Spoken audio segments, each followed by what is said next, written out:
how long did that take from the time you first started your own gig, like down there in North Carolina or whatever, and then to the point where you like started making this transition to actually getting yourself on salary? That was probably 10 years before 2015 is when I finally found LMN.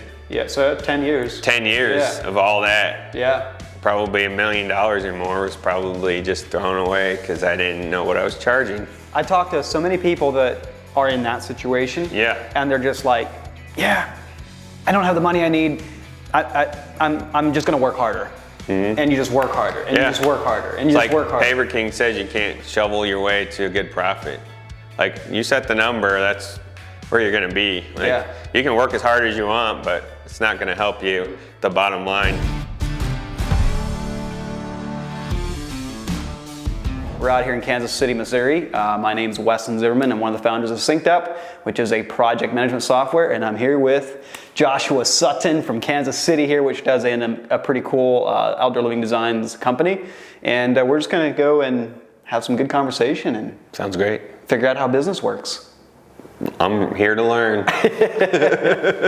Let's start off by tell me what the story is of Sutton Outdoor and how we got here to today. Well, it started back when I was 16 years old, and we moved into town, and we bought an old house, and my mom was like, we need landscaping. So I started, grabbed a shovel and started designing the landscape. We put in pretty cool retaining walls and all kinds of plants, and I had no clue what I was doing, but it's still there to that day. Like we were talking the other day, like there's one or two stones that shifted a little, but overall it's still pretty cool. And then that's pretty good for a first wall. I started working at a grocery store, and I worked in the garden center. One of the ladies I worked with knew a guy that owned a nursery, and I wanted to get out of the grocery store business, so I called him, and he hired me on the spot to go out and be like his nursery, the waterer guy. And I worked in he had a hosta garden, so I kind of managed that and kept it mulched and weeded and looking good. And he would go out of town and leave me in charge of the nursery occasionally. And when he was gone, I'd start building retaining walls around the garden beds and things. And he'd come back and be like, wow, who came and did that? And I was like, I did. I was like, you level the base, compact it, and make it, real nice. Did YouTube even exist back then? No, not a thing. I just made it up as I went. And maybe a Black & Decker book at Lowe's or something I think I picked up, but that's pretty cool. From then on he was like, well, I need you in the field because you're really good at this stuff. So for 6 years I worked there, and I managed the crew and also kind of helped out manage the nursery. And then I ended up graduating high school, and I went on to Iowa State University and got a degree in landscape horticulture. And the guy wanted me to come back and work and kind of take over his business. And then another kid that had worked there previously graduated, and he took over, and we kind of butted heads. And so I decided to part ways, and I started doing work on my own and just working for local church people and friends of our family. And how long ago was that? That was in 2000, when I graduated high school. Wow. And then I worked all through college. So I saved a bunch of money and helped pay through college. And then Jeremy would come up on the weekends and help. We did a big job for one of my college professors. We did an aquascape water feature as a pondless waterfall, my first one ever. And we put it in his backyard, and it just turned out awesome. And he got me out of a lot of my finals at the end of that year. That was in 2004, right before I graduated.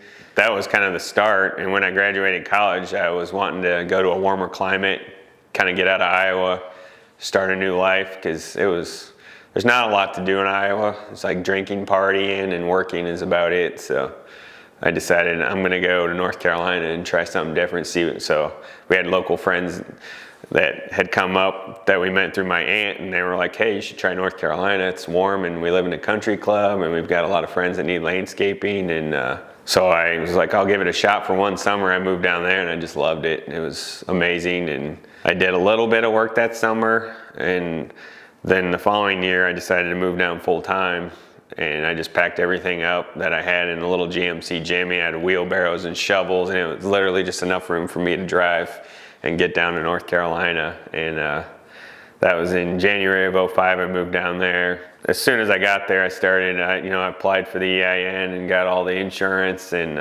the friend I was living with was an attorney, so he kind of walked me through everything I needed to do to be legit, and just started working for their local friends in the country club, and it just blossomed from there. And all of a sudden I'm looking at doing a big paver driveway and panicking. It was just me at the time.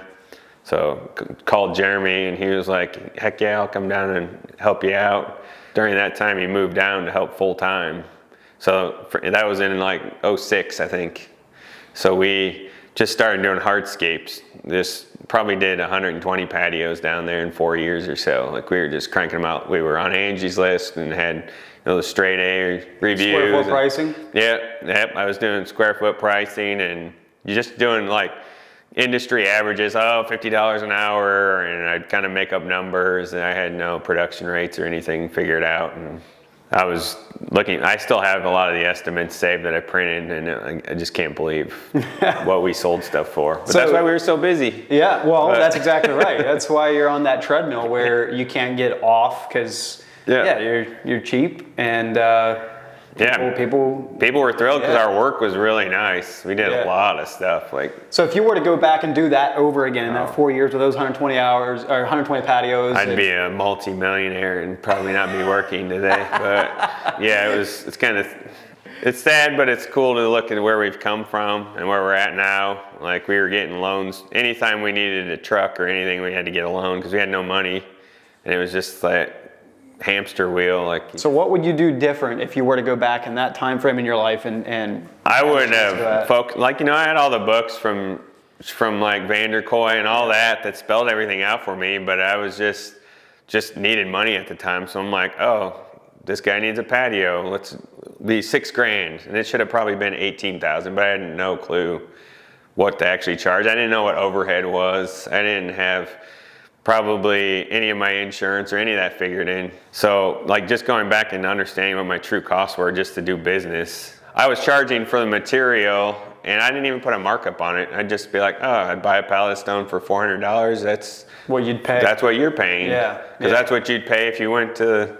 buy it there. I had no clue about markup or any of that. So there's just So you're basically just charging for your labor. Yeah, labor was it, and that was undercharged too. So. And you were probably, what were you charging? Like $50 an hour, I think. And you 45. You probably felt like you were making bank. Oh yeah, out of college, I thought, oh, this is great, because I was working at the tree farm for $6.50 an hour for most of my working life, and he had no systems either, so I just learned what he did, and he wasn't, he was in business for 20 some years, and it was just the three of us, and he didn't never really grow into anything. So that's just the mentality I had when I went into it. I'm like, well, we're not getting rich here. We're just staying busy and trying to make a living. And I was barely able to get by. I moved in with a friend, and most of my rent payments would bounce, which was humiliating. Like, hey man, I need another $30 because your check bounced, and they hit me with a fee. Mm-hmm. And I'm just like, oh my God, what am I doing? So for a few months I quit and worked for another company just because I was like, I can't make it on my own.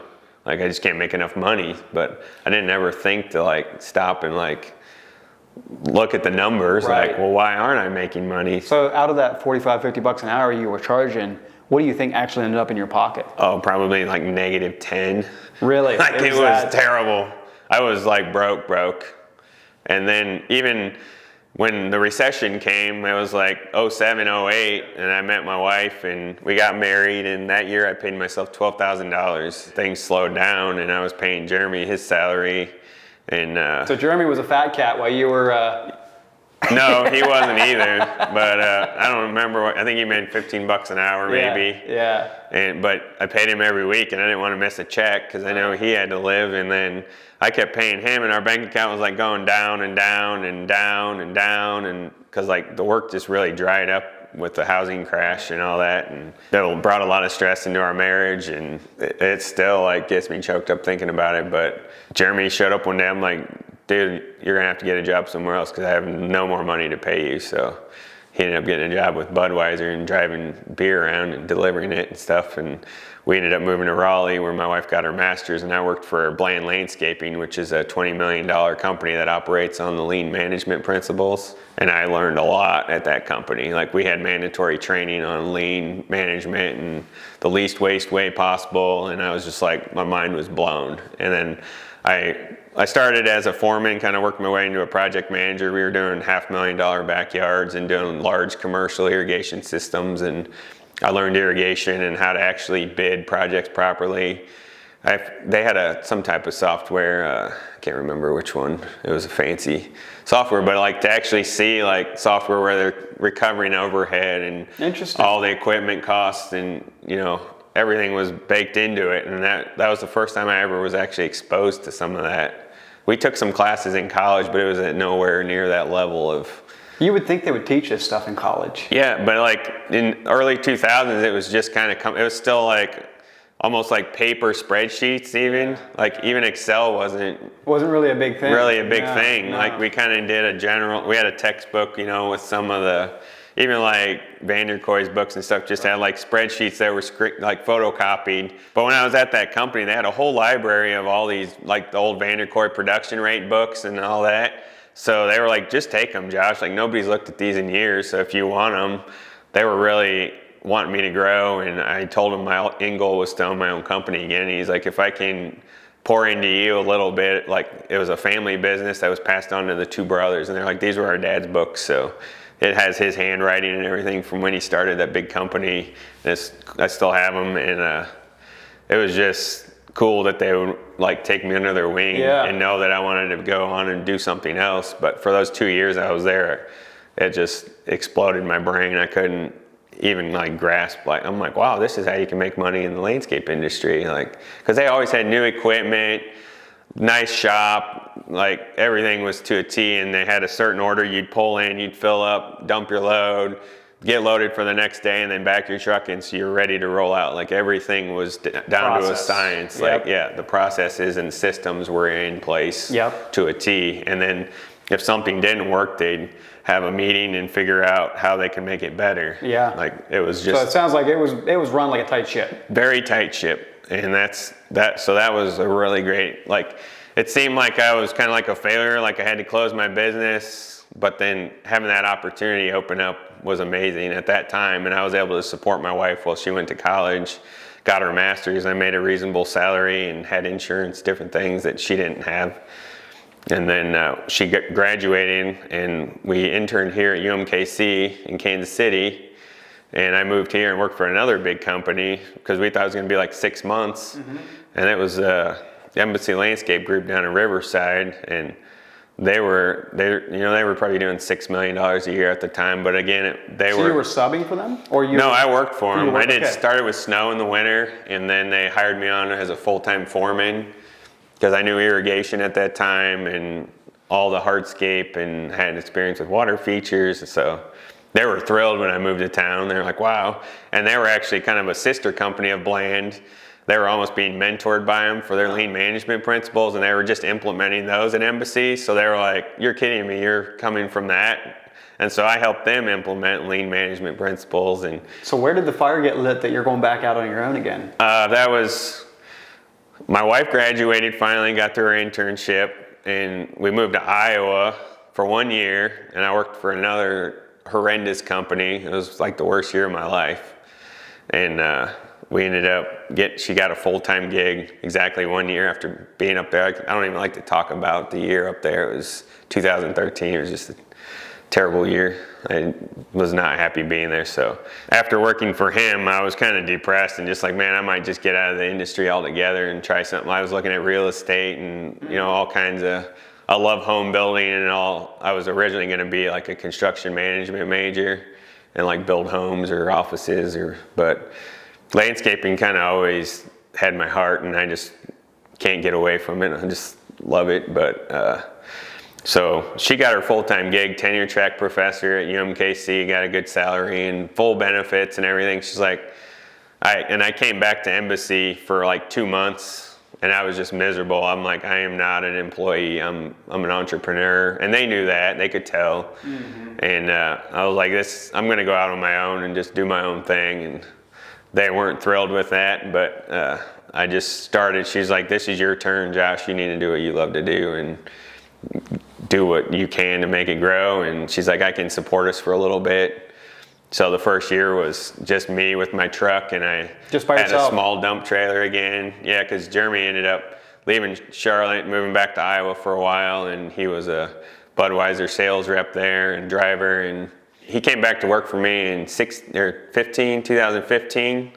So I started with just me. I had a few like part-timers from church that would come help me out, but most of the work was just me out there with my wheelbarrows and shovels again, just doing what I knew how to do, and ended up getting a small like Toro TX 427, the little walk behind. I thought I was the king of the world when I got that, and started getting more and more busy, and Jeremy was wanting to get out of Davenport again, and because it's just kind of like you get in a rut there and you want to get out. So I was like, well, I think I can pay you. It's like $16 an hour is about all I can give you right now. And he's like, I think I can make it work. So I took a train and went up there, got him, and we drove back into U-Haul, and he started helping me again, and we kind of recreated what we had in Charlotte. But this time I was signed on with LMN at the time, because that was like, I need to do something. And right. When I Googled it, that's what popped up, LMN. And I'm like, that's what I need. Yeah. And so we signed on with them, and that was the first time where I actually started looking at my overhead and actually figuring out what true profit was, and not just kind of winging it and looking at industry averages. And, hey, what do you charge for a 200 square foot patio or whatever? Like it was my actual numbers. And when I first sent out my first estimate using Element, I was like, no way are they going to pay this. It's like double what I would have normally charged. And they were like, yeah, this looks great. And then I was like, right there you go. Wow. So I just was like actually enjoying sending out estimates and like seeing what we could actually make. And then we started getting a little nest egg put aside because we had extra money all of a sudden, and kind of building more margin into our lives. And I was able to set up an LLC as an S Corp. So I just became an employee of our company and started paying myself a regular salary. And when I first said it, I was like, there's no way I'm going to be able to make this payroll every week. Like, it's not going to happen. Because I used to just do like a draw. Like, once every other month, I might pay myself $1,000 or $2,000. Or if we needed money, I'd be like, oh, let's transfer some money. And I had no way of tracking anything that was coming or going. I don't love numbers. Like, I didn't love numbers. I was always kind of afraid of them because we came from kind of a somewhat a poor family. Like, our dad was a farmer, and my mom was a secretary most of her life, and so we just weren't really around money. Nobody ever taught us the ins and outs of finances or anything. Like, just kind of learn as you go. But so how long did that take from the time you first started your own gig, like down there in North Carolina or whatever, and then to the point where you like started making this transition to actually getting yourself on salary? And that was probably 3 years to get all the way, because I was just writing draw checks, and I was paying him weekly again. You mean like from the time you first started in business yourself out of college? Oh, no. I mean, that was all through in Charlotte. It was just winging it, winging a prayer. So how long of a time span was that? So that was 05. And then it was probably 10 years before 2015 is when I finally found LMN. Yeah, so 10 years. 10 years of all that. Yeah. Probably $1 million or more was probably just thrown away because I didn't know what I was charging. There you go. Like, when thinking about it like that, at least. I talk to so many people that are in that situation. Yeah. And they're just like, yeah, I don't have the money I need. I'm just going to work harder. Mm-hmm. And you just work harder. And you just work harder. And you just work harder. Paver King says you can't shovel your way to a good profit. Like, you set the number, that's where you're going to be. Like, you can work as hard as you want, but it's not going to help you. The bottom line, like, I'm listening to a book right now that says there's only 168 hours in a week, so the strategy of working more is kind of a bad strategy. Yeah. You're going to work yourself to death. Yep. And you're still not going to be any better off. No, and you're going to end up paying guys overtime and everything else, and probably spending more money than and losing time with your family. So I finally got on the salary, used LMN for, I guess, until last year when I found SynkedUP at GIE. We leaving, about to head home, and Jeremy's like, hey, let's stop. There's a booth with free coffee. And I'm like, come on, dude, let's go. We don't have time. He's like, I want to stop, grab some coffee. I'm like, whatever. And I was with Craig Scheller, and we stopped, and I don't remember who was at the booth, but they were like, hey, what kind of software you use? I was like, we're with LMN, but I'm looking for something with job costing and scheduling and the whole works. And they're like, well, we do all that. And I'm like, oh, what is this? And they're like, oh, it's SynkedUP. It's new. We're getting going, kind of a grassroots company. I'm like, oh, I can get around that. Like, that's cool. And so they kind of went through a quick demo on the computer, and they were like, hey, if you want, you can go more in depth with Weston, meet him, and we'll set you up a meeting like early December. And I was like half tempted to just be like, I'm going to cancel. I don't need to get in this whole mess and sign up for another software. It was a little bit more money than what I was paying. But then there was something about the job costing that intrigued me, because I was like, we truly don't know what the final score is on any of these jobs. We're pricing them. We think they're right, but we have no clue if we actually are making money or not. Like, our bank account was going up and there was some money in there. I had recently switched to Profit First, so I had the 5 bank accounts set up, so that kind of helped me get around. Like, my profit was growing and I could see where my expenses were. Clarity with that. Yeah, but I still didn't know like how my estimates were comparing to our actual like performance on the job. And you know, my brother's out there installing. Right now it's still just the 2 of us, which I'm trying desperately to grow and get some more people in the field. But this has been like a big stepping stone for us, because like at the end of the day, he can be like, oh, well, we're 90% done with the job and we're doing good on hours and materials look like they're in line. Or if we're way over, like this recent job I botched and we had like 56 ton of rock and I had only put in like 27 because it was on a slope and I just completely miscalculated. But we also charged it. Corey, I bought the rock at the quarry and I priced it at like Site 1 prices. Sure. So it was double the material rate. So, but now we can look and see like, hey, we're still okay. We came in under hours, but before I might have been panicking and like, oh my God, like we're losing our butts on this job. But now the scoreboard has kind of just gave us a idea of where we're at on materials, and Jeremy can look and be like, oh, we're at the last job we did, we had like 223 hours and we came in, we had to switch some pavers because Unilock sent us some 2 different years of pavers, so we had to pull them up, but we were only like 3 hours over on this 223 hour job, but it was almost dead on. That's and pretty we good could feeling. see, yeah, like I was like, and it's just increased the accuracy of all the estimates. And see, that's increasing the accuracy of your estimates is a big deal, because like you can go like LMN has done a lot of good for the industry with their budgeting. Like they've saved a lot of businesses. Yeah. But budgeting and estimating, in my opinion, is just half the game, because you can put all this work into budgeting, projecting, estimating, but then if you don't have a scoreboard to like say, well, how did I actually do? Yep. You could, in theory, be producing estimates that are consistently don't have enough hours or don't have enough of your stone or whatever it is. Yeah. And not really ever knowing it unless you're going down through it with a fine-tooth comb in every receipt and comparing it manually, where if you can just see it at a glance, like on your phone, like it's just... Yeah, and like when I onboarded with SynkedUP, like you guys walked me right through everything. Some of the issues I was having with SynkedUP, like I wasn't recuperating the skid steers and the trailers that are parked at our shop a lot of the times. There's 2 of us this year, so like a lot of times we don't have the skid steer on the job, but I was still making that payment every month, but I wasn't recouping that. So Fred was like, put it in your overhead. Right.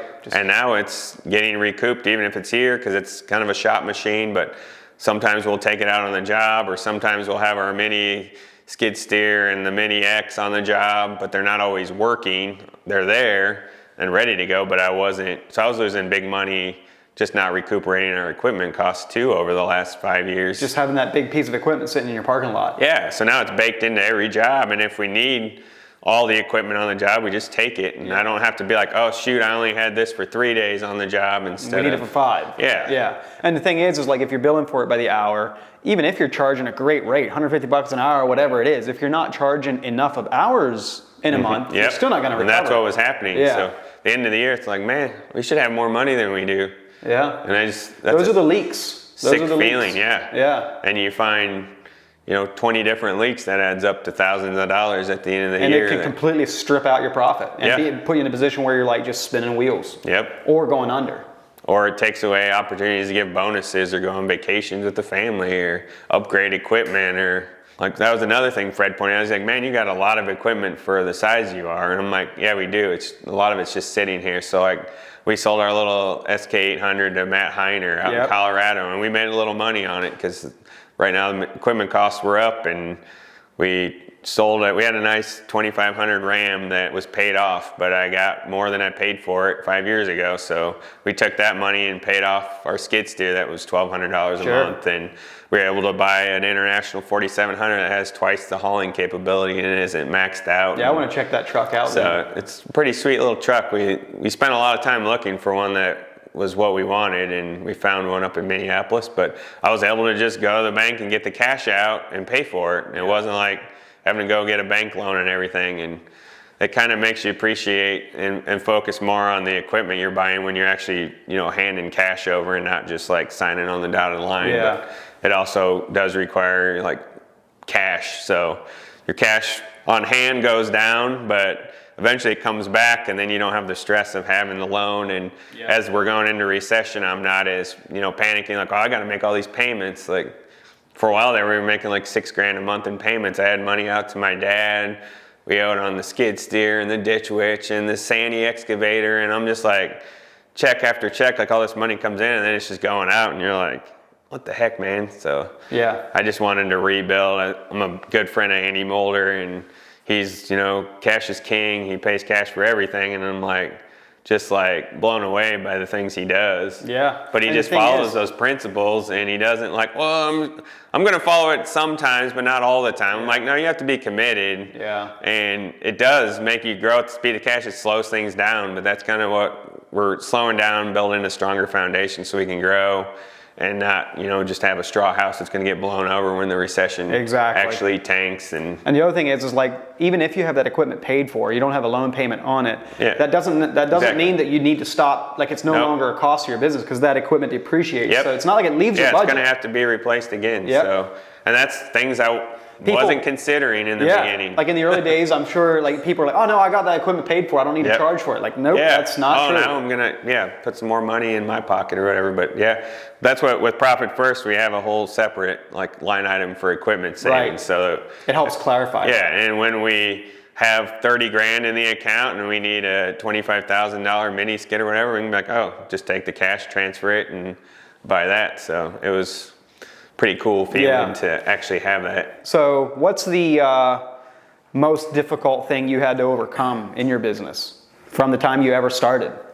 I'd say like actually valuing the work we do. Like a friend of mine when I worked at Ryman Gardens at Iowa State was like, Josh, you do amazing work. Like I would build walkways and stuff around the gardens. And he's like, just don't prostitute yourself out. Like don't undercut yourself. And I was selling jobs out of my pocketbook, like, well, I would never pay $40,000 for this patio, so I'm gonna undercut it and I'll sell it for $25 because they'll go for it. I was associating your own value of $1 to your customer. 2 projects ago, we were doing a big arbor and it took us like 4 hours to throw it up, and I was like, I can't charge this lady like $4,000 for this. It took us 3 hours, and Jeremy's like, just give her the bill, like $4,000.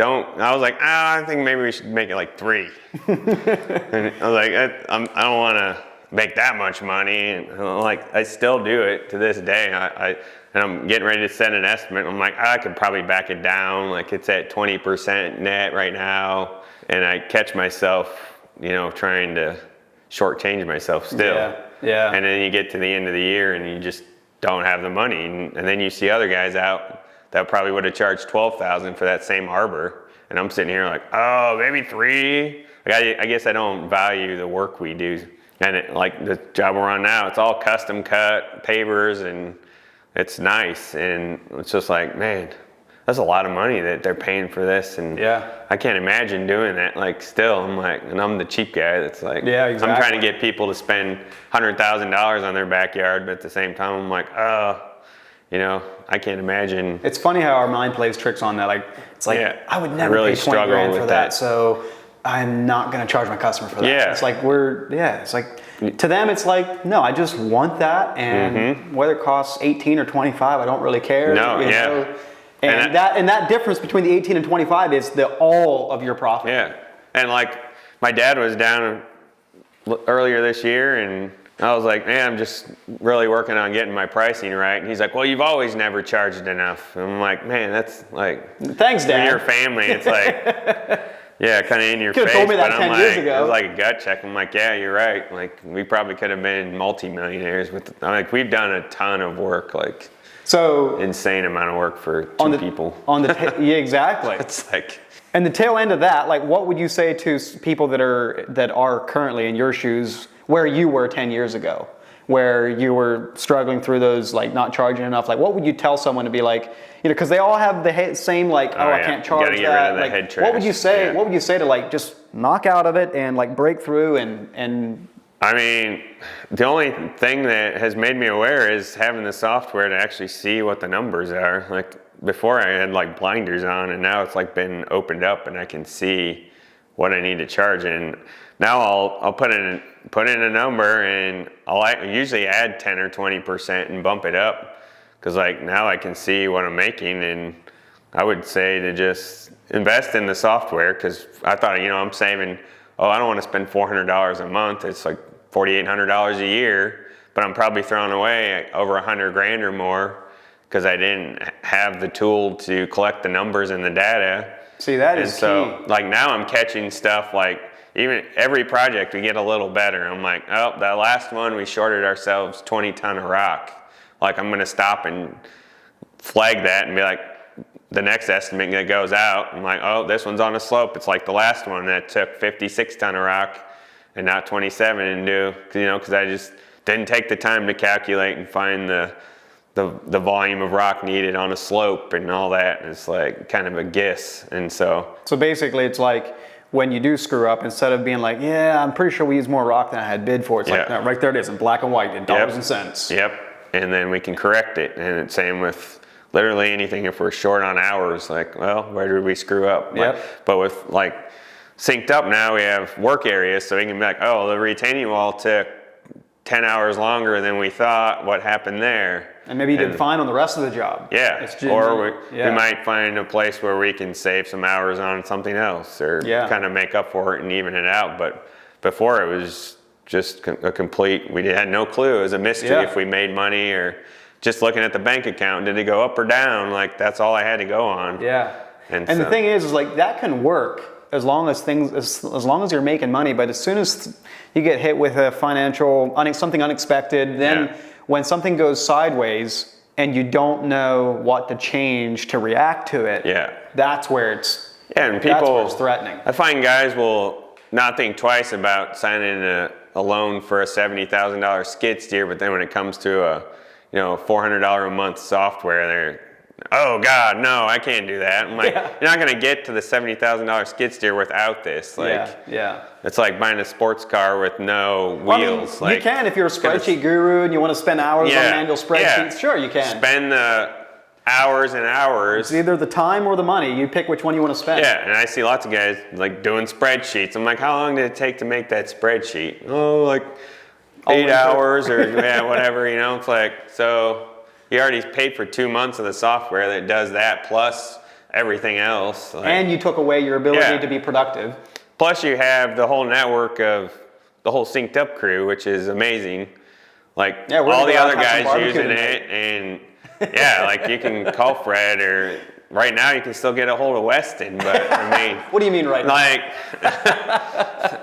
growth happens, man, but I'm just like, it's just cool. Like, literally anybody. I met people together in the trades that we're just talking SynkedUP and sharing tricks and tips, and like, all that's available. Like, that's priceless. Like, $4,800 a year or whatever it is like a drop in the bucket. Like, well, you said something that I think is really key, because you're the second person I talked to in the span of a week that said the exact same thing. I was talking to Jordan Daniker from the Outer Banks, and he was saying, I never paid myself, or didn't pay myself what I should have paid myself. And like, he said, this year, for the first time ever, we took owner's draws. I paid off all my trucks. I might be paying $4 or $5 grand a year for software, but I'm making 100 200 of that back in additional profits. Yeah. And he said, he was just shaking his head. We were talking together. He's like, man, when I think back over the last 4 or 5 years, I probably lost $1 million. At least, yeah. It's ridiculous. And it's just like, so that's the head trash we play with ourselves. Like, no, I'm not going to spend the money for a tool so that I can save that money. Yeah. But it's like, well, so you want to save $4,000 instead of $1 million or 100, It's like, we started off digging patios by hand with wheelbarrows. And you got an excavator. Yeah, we got the excavator and the mini skid, and all of a sudden the shovels were in the trailer, and we're doing 4 times as much work and gaining 20 pounds, but we're still able to keep going. Yeah. Where, we could have kept our heads down and kept shoveling and digging. Yeah. But that's not getting us anywhere, and it's kind of like doing spreadsheets and all that. Yeah. It's like there's a better way. That's actually a really good analogy. Like running a shovel and refusing to buy a piece of equipment is similar to refusing to buy software and running a spreadsheet. Yeah, it's very, very similar. Yeah, I just can't even explain what a difference it's made. And my wife is like excited because we have money now. We can go on vacation, and she sees me buying trucks, and my kids see us. I'm like, we're paying cash for this. I'm not signing a loan for it. Like, I explained that to my son. He's like, that's amazing. And he thinks the old truck's the coolest thing ever. And they see Dad growing, and we're able to build like this office. This was a horse stall. We turned into all this, and you couldn't do this for free. It took money and an investment, and I made sure they understand, it's a small area, but this is the next step for us to grow. And now we can do podcasts and help other people and kind of pass that on. So when you're shortchanging yourself, you can't do any of that. You can't be generous and give back. Exactly. The thing is you're not just shortchanging yourself, you're shortchanging your family and your team. Yeah. And there's no margin, and not just financially, but time-wise. You're stressed and oh, honey, I got to sit down and sit in the office and crunch numbers for an hour and try to get more estimates out because we have to sell more work. Now we can pick the jobs we want, be a little more choosy, and I've intentionally thinned out my schedule so I can take the jobs we want that we're looking for. I'm not taking hey, I need 4 bushes planted or removed, and it's been just cool. I think my kids have appreciated it more, and we have time. We don't work Saturdays anymore. We bought a camper so we can go camping and do different things. So you're the living example of when I sit in my office and and think what do we want SynkedUP to be? Well, this might sound cliche, but what I dream for SynkedUP to be is an entity that helps people live better lives with their families and their teams. Mm-hmm. It's not numbers, it's not software, it's not fancy buttons, it's the outcome that those tools produce. Yeah. That's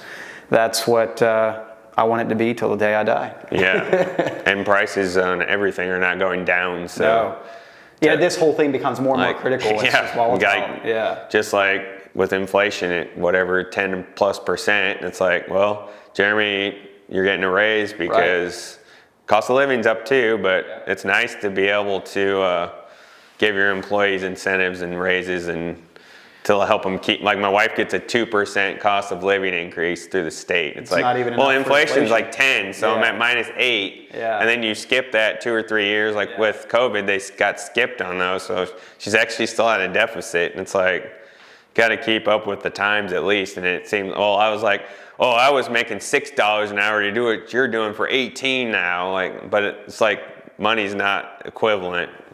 Even when you think of my equipment's selling for $28,000, I paid $20. Well, the cost of the dollar is not the same as it was. So exactly. You can't really it didn't stay the same. But. So let's bring it home. What's the best advice you were ever given as a business owner? Probably that don't prostitute yourself out.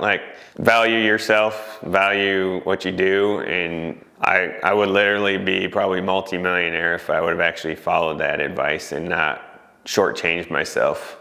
It's just a daily struggle. I don't value myself enough. We all have this head trash game. Yeah.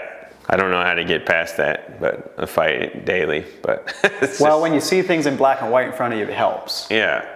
And I definitely struggle with the imposter syndrome, looking at everybody else. Well, look what they have. But then I have other guys that, are still working out of their garage and man, it'd be amazing to have the international and your own space and all that. And you don't actually take the time to appreciate what you have around you. Well, you just got done telling us the 15 years of struggle that you lived through to get to this. Yeah. And like, the thing is like that 15 years of struggle isn't a requirement to get to this level of stability and a level of success. Yeah. Like it's, you can do this in your first and second year in business. And I was always told that what you get is in direct proportion to what you give. So I always try to be generous. I'll loan guys equipment, help them out however I can. If there's somebody that, you know, needs some money to get through something, we're always willing to help. So I would say just don't hold on to your money too tight either. So yeah, that's something I've always tried to live by. And sometimes I'm overly generous and put myself in a bind, but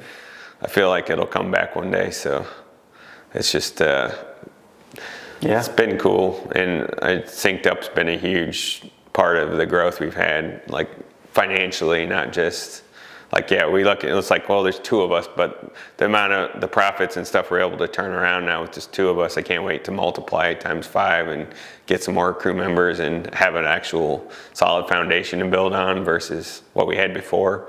Like, you don't want to just duplicate more negative profit and like keep losing more and more money just because for the sake of growth. Like there's like they always say, there's companies that do $1 million, $2 million in revenue, but they have a loss or minimal single-digit profits. I'd rather have $500,000 company making 30% net. Exactly. You know, instead of losing money and doing all that work. So there you go. If you're tuning in, take the battle scars and the war stories of a guy that's lived through it all. I was 16 when I started. I'm 40, so 24 years of same here. I was 16 too. Scraping and scrimping, and I'm ready to reap some rewards from it all. There you go. Not just have a bad back and blown out knees. So. Yeah, exactly. Well, where can people find you? Oh, mostly on Instagram is our big handle, is Sutton Outdoor LLC. My website's suttonoutdoor.com. You can email me at josh@suttonoutdoor.com. But I'm happy to help anybody that DMs me, or I've got a lot of guys on social media where Facebook is Sutton Outdoor LLC also, but it's still working on the YouTube channel. There you go. Got to spend some time on that, but most Instagram seems to be where it's at right now for us. Yeah. Well, there you go, guys. Follow along on Josh's Instagram and see what it looks like in the daily life of a business like this with 20 years of battle scars, and take the advice he gave you here to cut those 20 years of battle scars down to a year or two for your own business, and for sure get to the multimillionaire status that Josh much could be faster. Yes, we will be. It's been a pleasure, Josh. Thanks, man. It's an honor to have you. Appreciate it. You bet.